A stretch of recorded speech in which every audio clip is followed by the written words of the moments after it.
Segunda de Tesalonicenses 2, 1 al 12. Antifonalmente haremos la lectura entre nuestras hermanas y los varones. Segunda Tesalonicenses, capítulo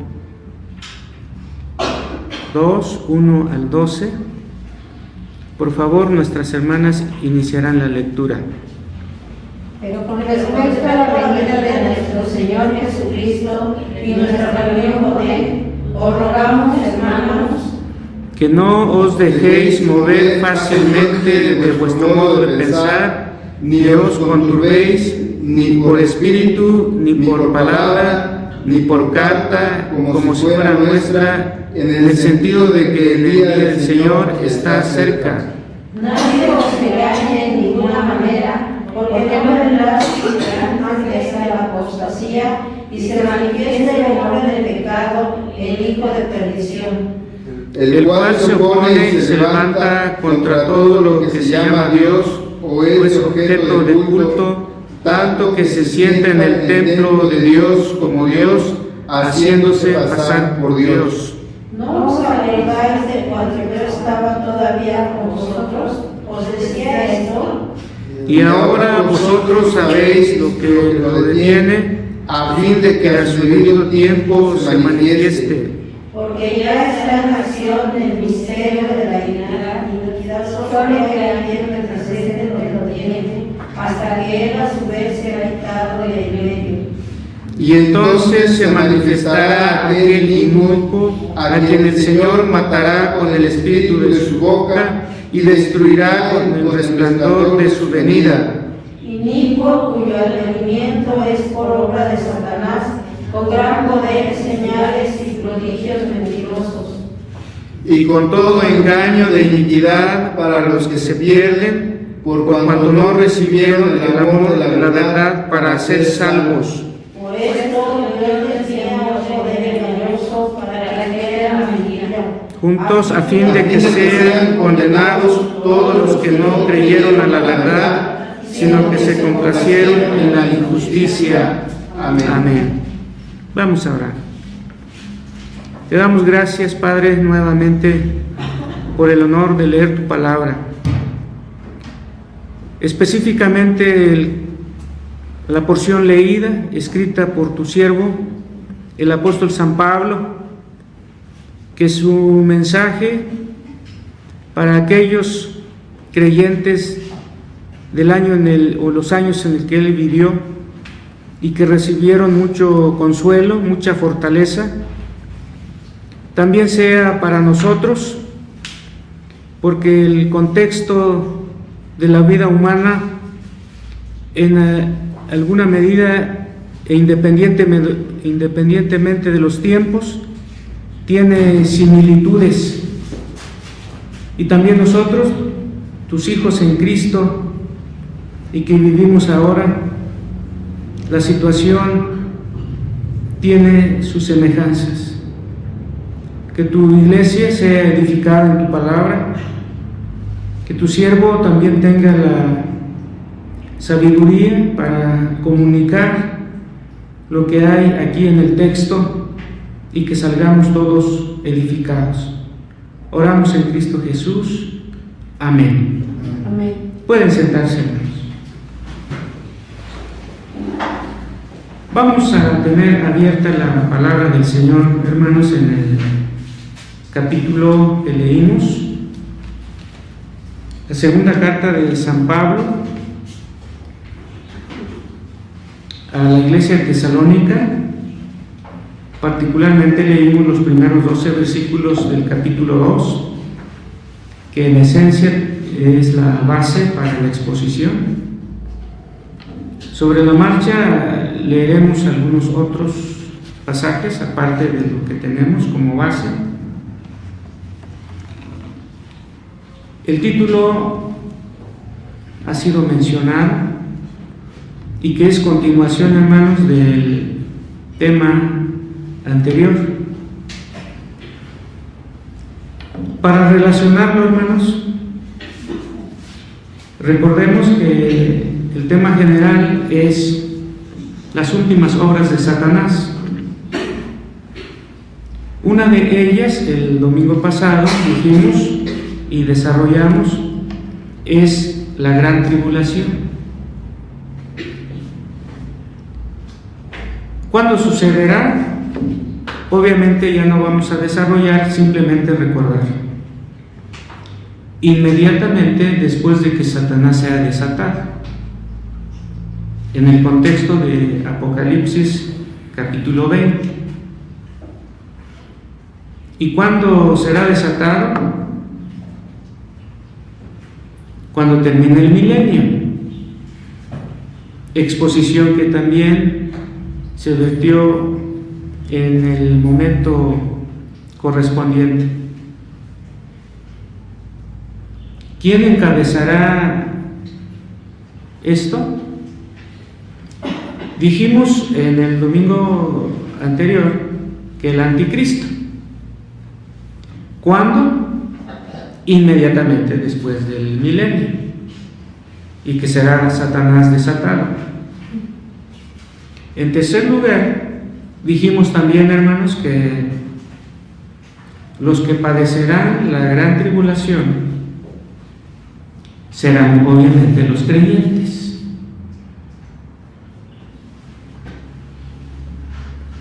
En relación a ello, hermanos, el tema de hoy también es una de las últimas obras de Satanás. Y dice, por ejemplo, en el capítulo en el que estamos, hermanos, capítulo 2, segunda de Tesalonicenses, versículo 9, concretamente, dice: inicuo cuyo advenimiento es por obra. Ahí está la expresión. De ahí que el título general, las últimas obras de Satanás. Una, la gran tribulación, el domingo pasado. Hoy, la manifestación del anticristo. Señalado aquí como inicuo, cuyo advenimiento es por obra de Satanás. Y el título en el que estamos entonces, hermanos, es la manifestación del anticristo. Después de relacionar la exposición anterior con la de ahora, hermanos, mencionaré algunas características generales sobre la introducción correspondiente, en el que quiero señalar que ese término se ha aplicado, es decir, el anticristo, ese término se ha aplicado a diferentes personajes en la historia de la Iglesia.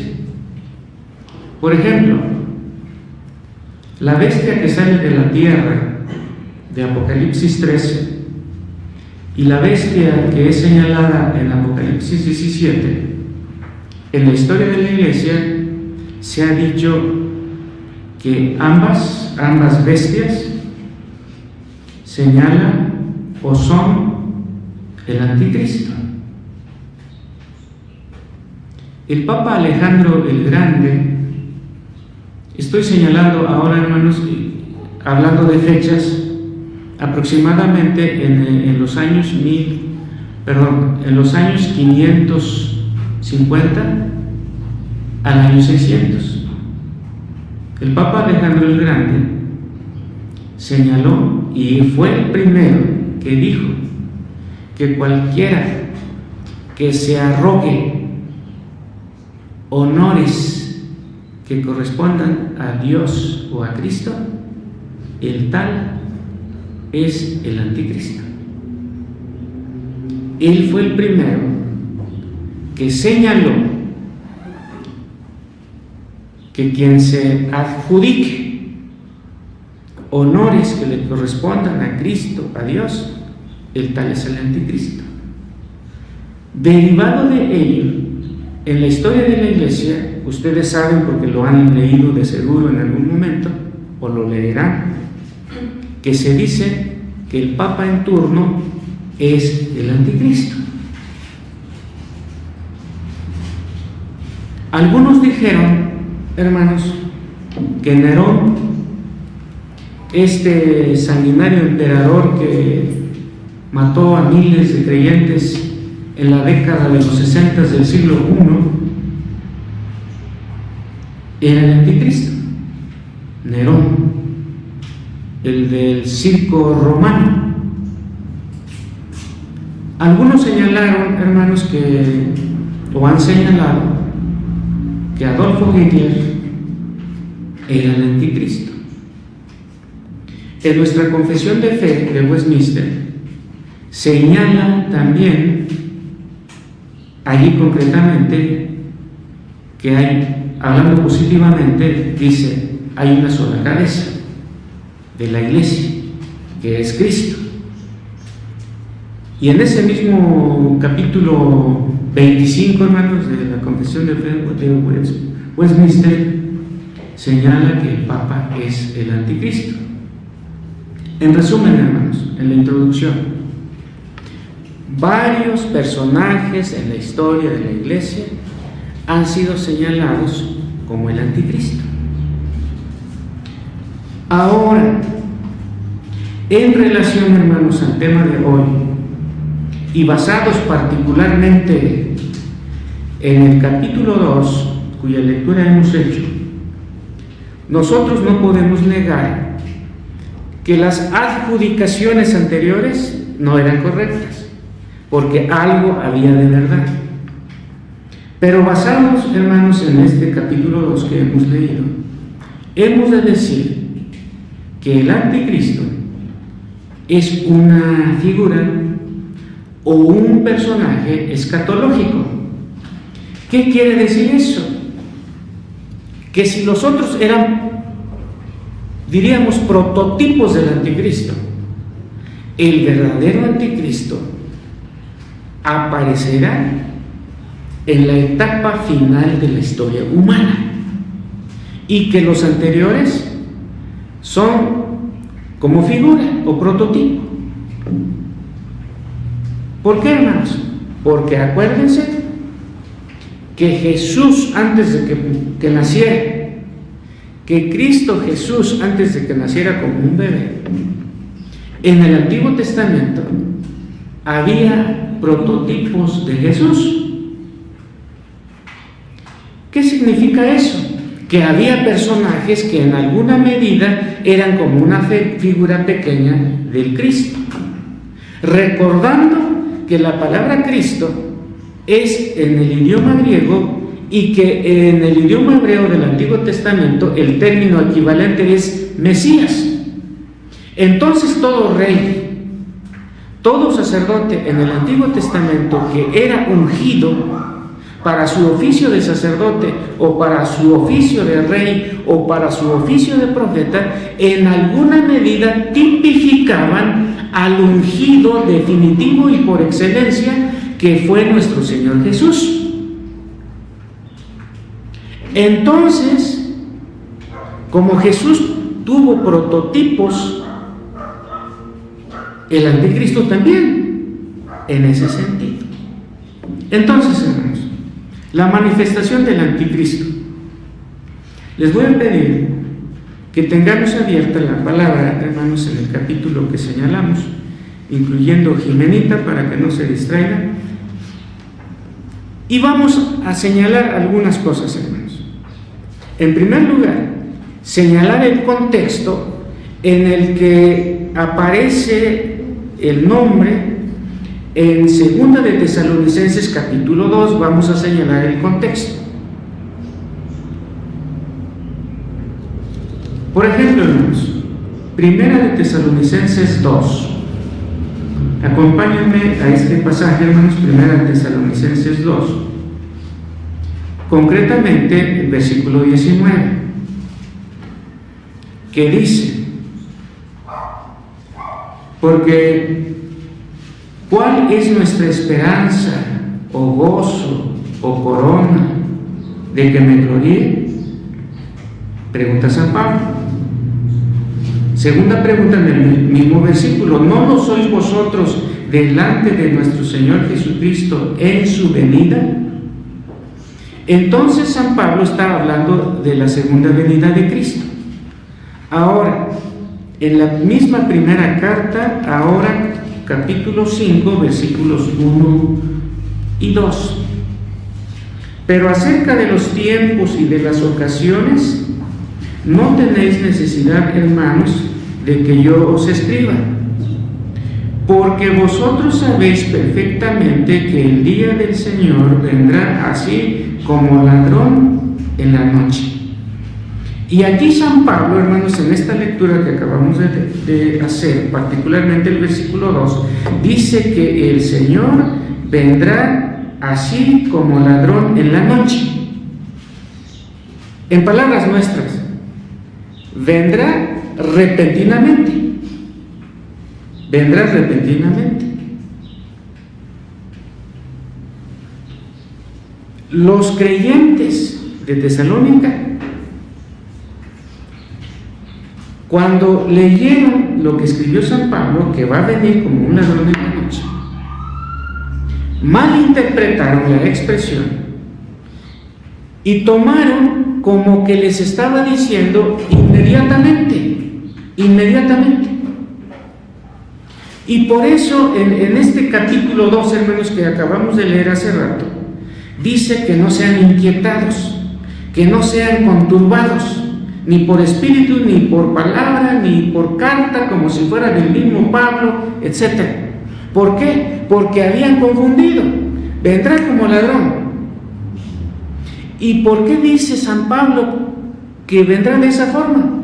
Porque él tiene en la mente, hermanos, lo que dijo su maestro, y que es nuestro maestro, pero más que maestro, es nuestro Señor, en el capítulo 24 del Evangelio de San Mateo, hermanos, en los versículos 42 al 44, San Mateo 24, versículos 42 al 44, vamos a estar allí. Dice 42: velad pues, porque no sabéis a qué hora ha de venir vuestro Señor. Pero sabed esto, que si el padre de familia supiese, ahí está poniendo un ejemplo Jesús, supiese a qué hora el ladrón, y es la palabra que utiliza San Pablo en primera de Tesalonicenses 5:2, a qué hora el ladrón habría de venir, velaría y no dejaría minar su casa, que lo saqueara. 44: por tanto también vosotros estad preparados, porque el Hijo del Hombre vendrá a la hora que no pensáis. Y por eso San Pablo, hermanos, en 1 Corintios capítulo 5, 1 Tesalonicenses 5:2, porque vosotros sabéis perfectamente que el día del Señor vendrá así como ladrón en la noche, el término utilizado por Jesús. Y entonces los de Tesalónica lo confunden. En 1 Tesalonicenses capítulo 2, versículo 5, también leemos lo siguiente, hermanos. 1 de Tesalonicenses 2:5: pero vuestro evangelio no llegó a vosotros en palabras solamente, sino también en poder, en el Espíritu y en plena certidumbre, como sabéis cuáles fuimos entre vosotros por amor a vosotros.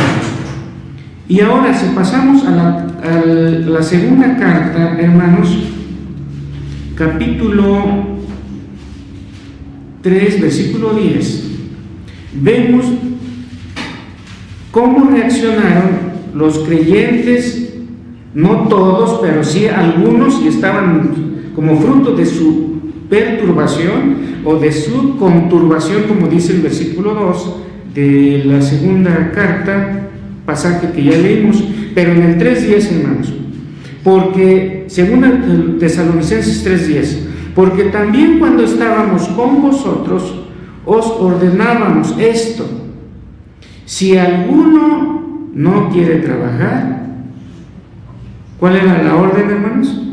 Que tampoco coman. ¿Por qué? Porque confundieron. Vendrá repentinamente como un ladrón.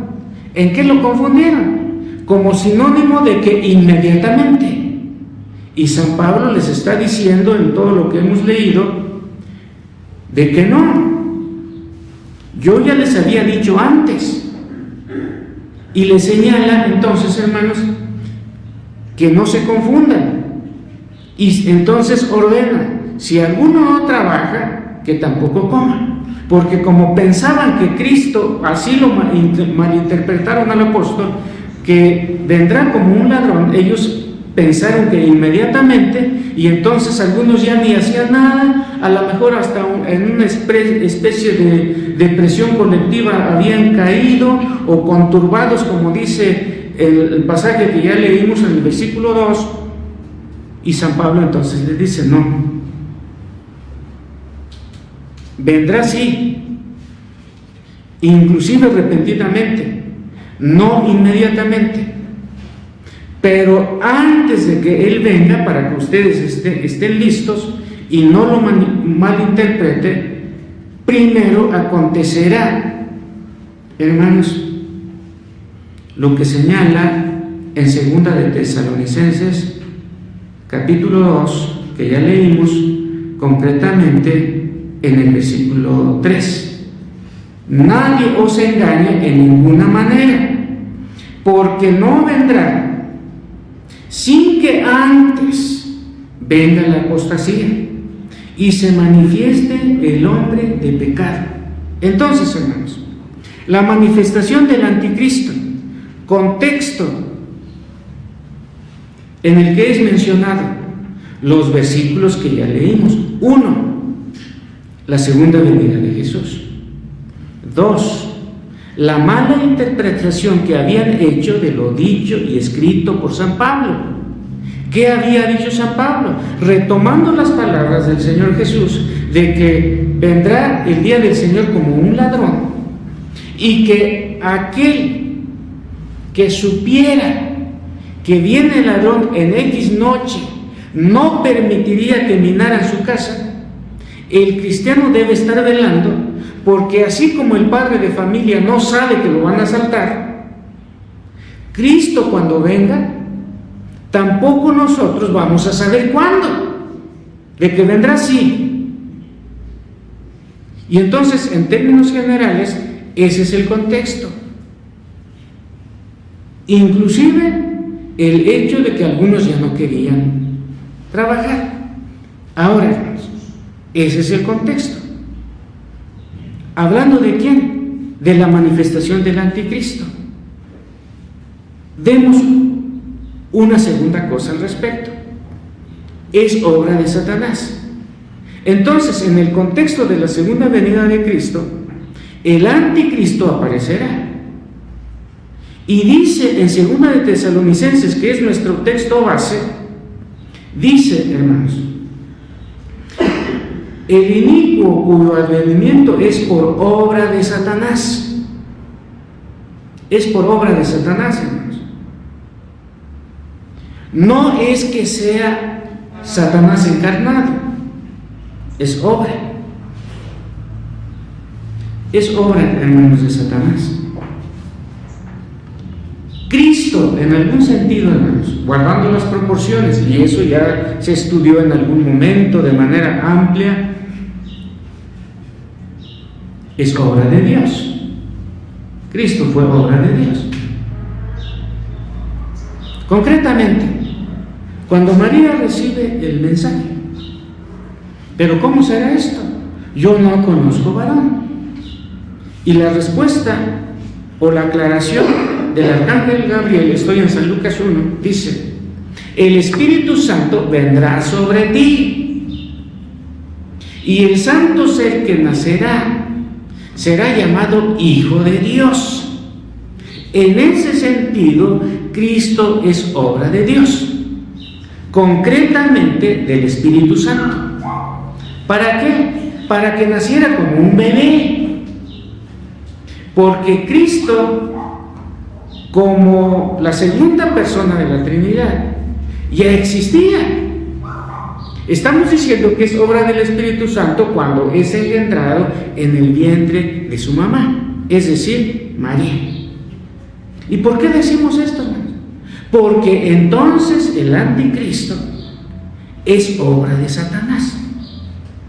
Así lo dice el versículo 9, cuyo advenimiento, su venida, es por obra de Satanás. Ahora, hermanos, vamos a señalar algunas cosas y vamos a hablar sobre su naturaleza y perfil. Hablemos un poco de su naturaleza. ¿Qué queremos decir con eso de la naturaleza del anticristo?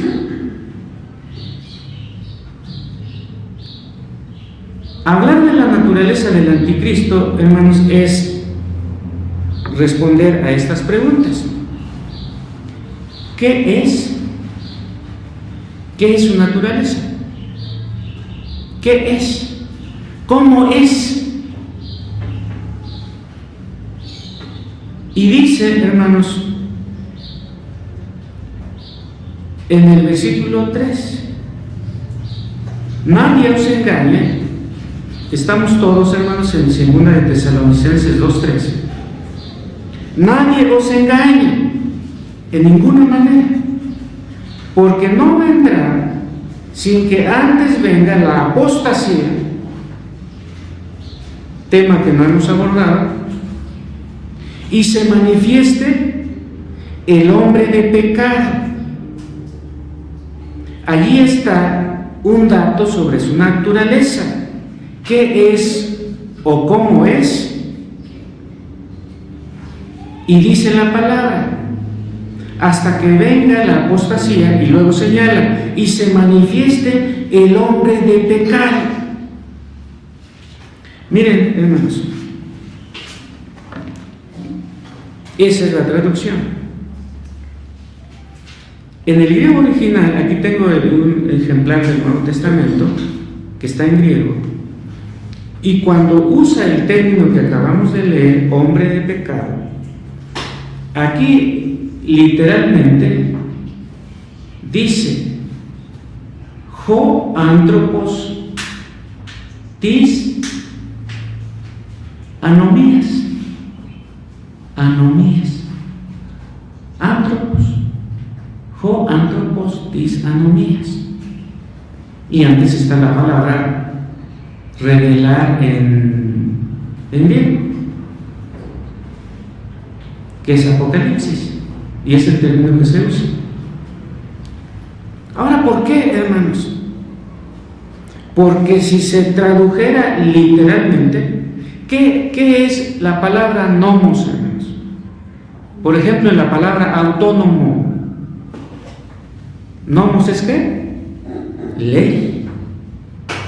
Por ejemplo, las instituciones de educación les llaman que son autónomas.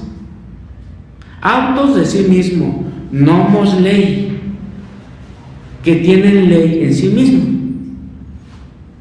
No les van a decir tú vas a dar esta materia y lo vas a señalar de esta manera. En términos de lo que estamos diciendo, hermanos, el hombre de pecado literalmente sería el hombre sin ley. La A, tanto en el griego, que es la letra alfa, antecede a nomos, es hombre sin ley. Hombre sin ley, que no ama la ley, que aborrece la ley, que quebranta la ley, hombre de pecado. Y por eso algunos señalaron a algunos personajes en la historia como el anticristo. Y nosotros en alguna medida no estamos totalmente de acuerdo, porque eran tipos, como ya lo explicamos en la parte de la introducción, porque este anticristo vendrá en la etapa final de la historia, después de que termine el milenio. Lidiará liderará la gran tribulación. El hombre de pecado, el que no respeta la ley. ¿Qué es? Es la naturaleza. ¿Cómo es? Hombre de pecado. Se está dando un señalamiento de cómo es. Es alguien que no respeta la ley. Es alguien, como se dice ahora en los comerciales, en los spots televisivos, eres o te vale, se me fue el contraste que hacen, hermanos. Le vale la ley, no respeta la ley, no ama la ley. Esa es su característica. Hay gente en la actualidad así, hermanos, miren, y no queremos ser al estilo de algunos, querer asustar a la gente. Pero ¿qué hay detrás, hermanos, de aquellos, sean o no sean los de Ayotzinapa, que hay fosas con esas cantidad de cadáveres, hermanos? Entonces, no respeta la ley, quebranta la ley, y dice la palabra en el 2:3, cuando venga Cristo, antes aparecerá ese personaje que es calificado como el hombre de la no ley, el hombre sin ley. Será un hombre común, será distinguible con los sentidos, pero será terrible. Y en el versículo mismo, el 3, hermanos, en el mismo 3, después de que dice el hombre de pecado, señala otra cosa: el hijo de perdición. El hijo de perdición.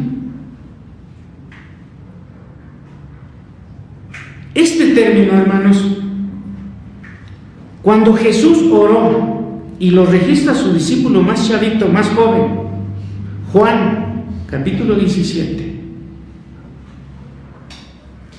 Jesús le dice, orando al Padre: de los que me diste, ninguno se ha perdido. Pero agrega: solo el hijo de perdición. Y es el mismo término. Este hombre de pecado, ese hombre sin ley, ese hombre que aborrece la ley, ese hombre que quebranta la ley, que odia la ley, dice el hijo de perdición. ¿Qué significa esto? Que pertenece a la perdición, será conducido a la perdición. Ese será su destino final. Así como Judas, que de seguro es el que tenía en mente Jesús cuando orando al Padre le dice: ninguno de los que me diste se ha perdido, salvo el hijo de perdición. ¿Y quién era el hijo de perdición en ese contexto? Judas. Y el hijo de perdición en este contexto del que estamos hablando, y que se refiere al hombre de pecado, y que señala su destino y para qué aparecerá: para hacer maldad de parte de Satanás, pero de parte de Dios es para finalmente ser conducido a la perdición, porque para eso apareció en la historia de la iglesia, para ser destinado a la perdición. Dice, hermanos, en el capítulo donde estamos ahora, el versículo 8, ahora en el versículo 8, hermanos, hablando de su naturaleza, en el versículo 8 dice: y entonces se manifestará aquel inicuo y entonces se manifestará aquel inicuo. Está hablando de su naturaleza. Ahora, en el versículo 8, hermanos, de este pasaje en el que estamos,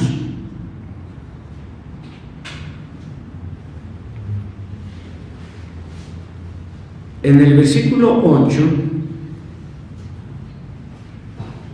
dice lo siguiente, hermanos: es calificado, aparecerá una palabra parecida como el hombre de pecado, y aquí dice simplemente aparecerá o se manifestará.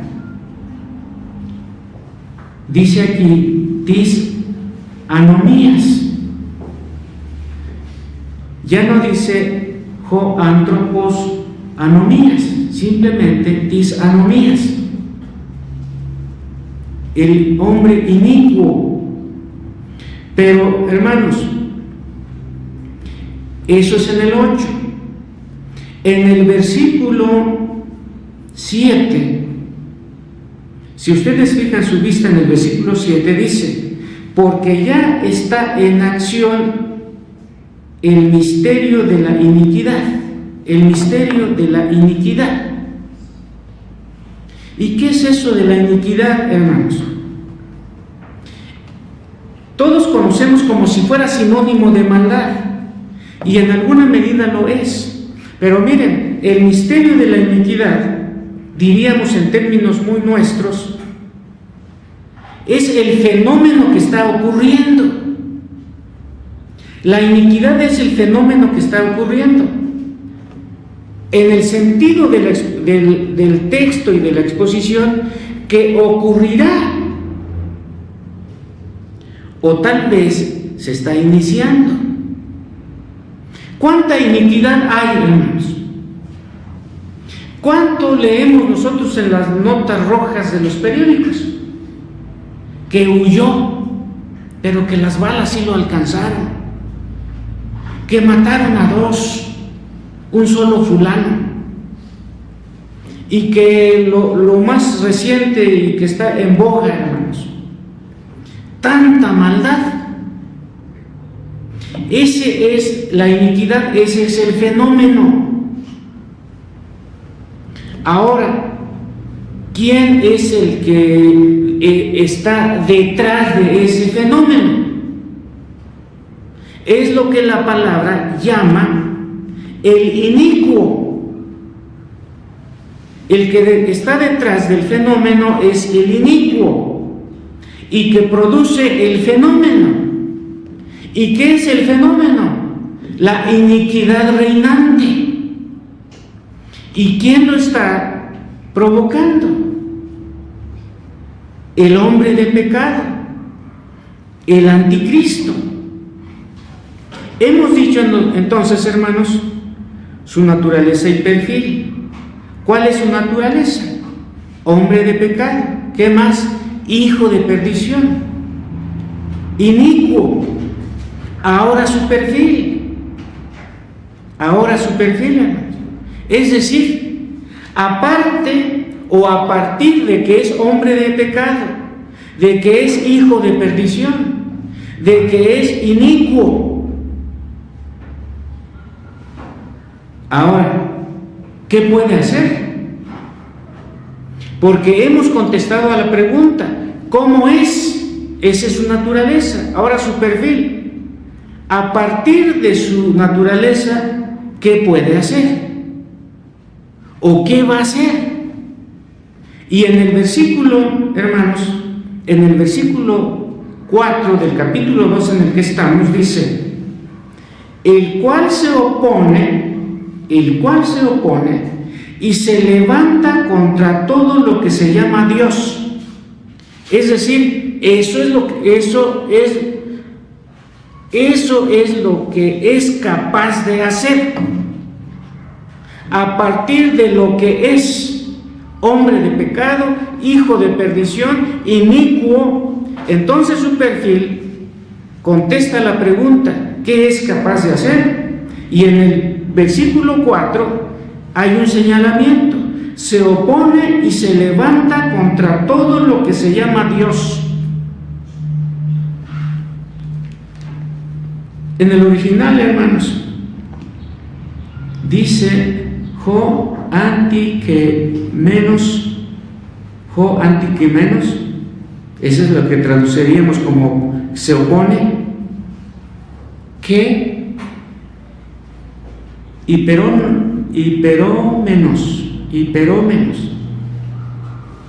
hiperómenos, palabra rara. ¿Pero qué es hiper? Que es una preposición, hermanos, pero que nosotros hemos leído o nos han dicho. Hiper. Usted, hablemos del lenguaje común para nosotros. Usted es hipertenso. Ahí está el hiper. Hay una hiperinflación. Esos son los términos donde aparece la preposición hiper, y que está traducido el cual se opone y se levanta contra todo lo que se llama Dios. Se levanta. Por eso está el hiper. Si nos dicen que hay una hiperinflación, ¿qué significa eso? Que nuestro dinero pues ya no vale mucho y que vamos a comprar cosas pagando mucho, ¿verdad? Está muy alto los precios. Esa es hiperinflación. Ahora, hermanos, miren, ese es el griego. Pero lo que dice la palabra, el cual se opone y se levanta, en algunas versiones dice se exalta, y el hiperómenos que tenemos en el griego significa, hermanos, se opone contra Dios, se levanta contra Dios, se exalta contra Dios. En el español nuestro sería, hermanos, quiere ser el soberano. El término soberano o soberanía que entendemos todos, soberanía, soberano, es latín. Supra, arriba de, y omnia, todo. Este es el griego. Por eso no es igual, pero su significado es el mismo. Es decir, querrá, deseará estar sobre Dios. Está arriba, se levanta, se exalta. Y dice la palabra, se opone contra Dios, contra todo lo que se llama Dios o es objeto de culto. Entonces, se sienta, dice en el mismo versículo, hermanos, versículo 4, que se sienta después de oponerse o después de querer estar sobre todo, entonces se sienta en el templo de Dios como Dios, haciéndose pasar por Dios. Por eso, hermanos, señalaron algunos en la historia de la iglesia que el anticristo no se refiere o no se refería a un personaje, sino a un sistema.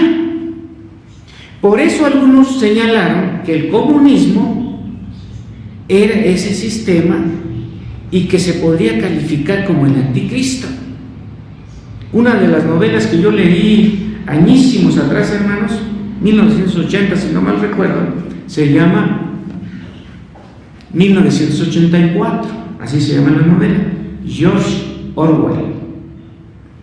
Y ahí es donde aparece el Gran Hermano, que después lo retomaron para unos programas de televisión.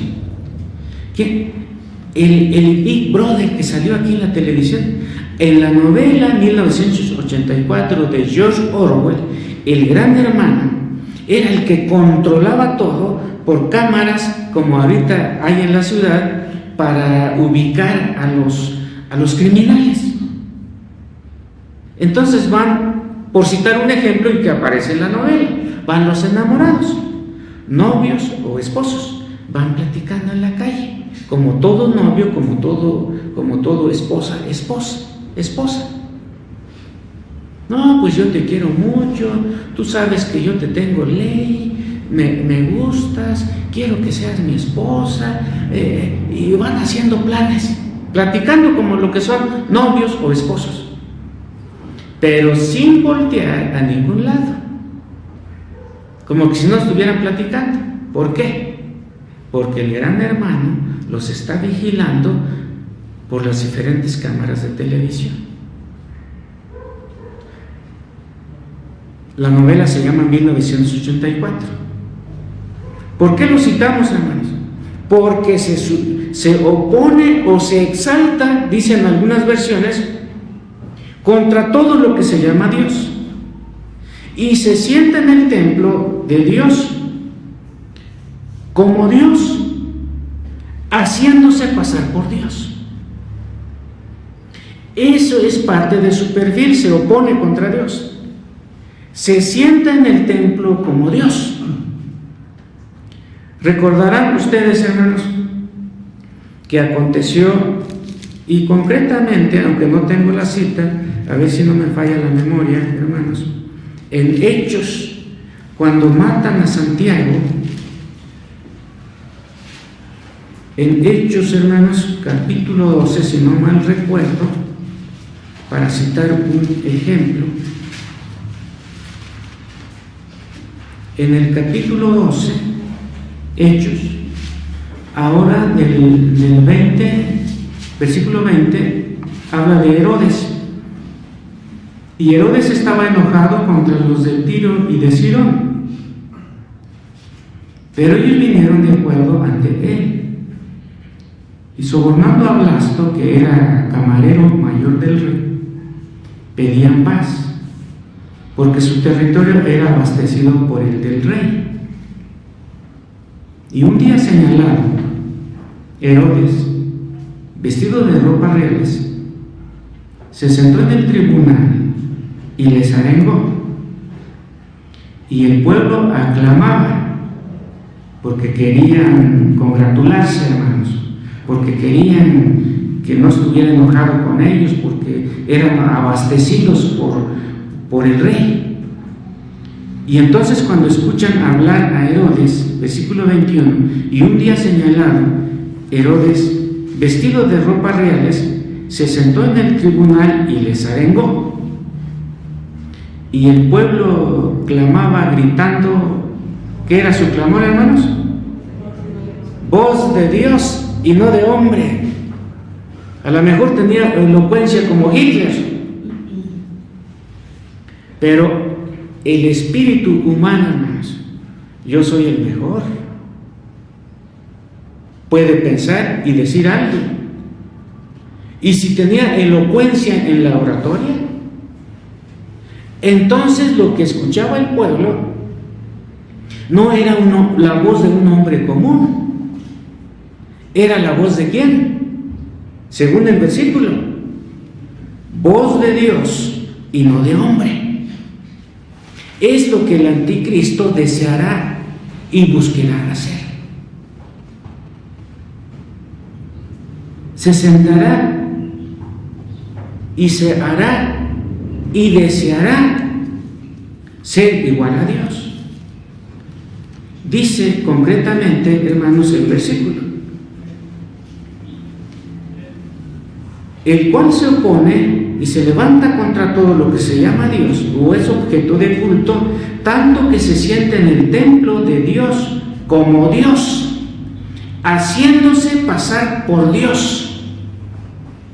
Y acuérdense, hermanos, que si los mencionados y que yo señalé en la introducción, la bestia de Apocalipsis 13 o de Apocalipsis 17, que algunos señalan que es el anticristo, y que yo, aunque no entré en detalles, digo que no, pero que sí son el antitipo. Porque allá en Apocalipsis 13 es el que se parece y es semejante a un cordero, pero cuando empieza a hablar, habla como dragón y solamente tiene 2 cuernos. Y cuando el apóstol San Juan, que escribe Apocalipsis 13, dice eso, los que reciben las cartas, que son las 7 iglesias de los capítulos 2 y 3, ya entienden. ¿Por qué? Es un Cristo falso, porque el Cristo verdadero, en el lenguaje bíblico de Apocalipsis capítulo 5 y que desata los 7 sellos, ese cordero tiene 7 cuernos. Y en el lenguaje apocalíptico de Daniel y de Ezequiel y de Apocalipsis, y que recibían las 7 iglesias, hermanos, entendían que el Cristo verdadero es el Cordero de Dios y por lo tanto perfecto, tiene 7 cuernos que indican perfección. Y el Cordero de Apocalipsis 13 solamente tiene 2. Entonces es un falso Cristo, o como han dicho algunos, es una falsa religión. Entonces, hermanos, sin embargo, tanto la falsa religión como el falso Cristo, o siendo más concretos, el anticristo, que es lo mismo que el hombre de pecado, que el hijo de perdición, que el inicuo, según dice la palabra, es objeto de culto. Se sienta en el templo de Dios como Dios, haciéndose pasar por Dios. Y un prototipo pequeño, aquel que arengando al pueblo, y el pueblo adulador de quien le arenga, y como esperaban un beneficio cuando le escuchan, que tal vez con su oratoria y elocuente, y el pueblo clamando, gritando, dijo, voz de Dios y no de hombre. Pero ¿qué pasó? Y al momento un ángel del Señor, por querer recibir o por desear y recibir esas palabras, al momento un ángel del Señor le hirió por cuanto no dio la gloria a Dios, y expiró, comido de gusanos. ¿Quién? Herodes. Pero el que quiera tomar el lugar de Dios, hacerse pasar por Dios y llamarse a sí mismo Dios, el Señor también lo va a castigar, hermanos, porque dice que será matado con el espíritu de su boca. Entonces, hermanos, nosotros ahora, como iglesia en la actualidad, no vamos a ver esto, tal vez sí, pero hermanos, donde nosotros hacemos vida cotidiana, oficina, escuela, taller, el trabajo al que nos dediquemos, en alguna medida hay anticristos, están contra Cristo. Tenemos nuestra propia lucha y en alguna medida nuestro propio Armagedón, porque todos estos temas, hermanos, nosotros los hemos oído, los hemos leído tal vez, pero desde el punto de vista dispensacionalista, que sí será, pero en la etapa final, y que en algunos momentos Cristo va a ir perdiendo, en otros momentos Cristo irá ganando. Eso, como dice uno de nuestros pastores, no es escatología, es escatoficción. Porque es cierto que va a haber un personaje como el que hemos señalado, hermanos, pero no va a estar venciendo por ratos a Cristo. Y Cristo reponiéndose y en algún momento irá ganando. No, el Señor cuando venga, según dice la palabra, lo matará, como dice en el versículo 8, el Señor matará con el espíritu de su boca y destruirá con el resplandor de su venida. Cuando venga, no va a haber pleito y que parece que va ganando uno y el otro perdiendo, y al ratito perdiendo el otro y ganando el uno. No, cuando el Señor venga, dice, el cual el Señor matará con el espíritu de su boca y destruirá con el resplandor de su venida. Hermanos, Dios nos libre de pasar por situaciones así, pero si en su soberanía está que nosotros vivamos cuando esto acontezca, el Señor, hermanos, nos asistirá. Porque cuando los de Tesalónica leyeron todo lo que nosotros leemos ahora y comentamos y explicamos ahora, el Señor, hermanos, nos da la calma.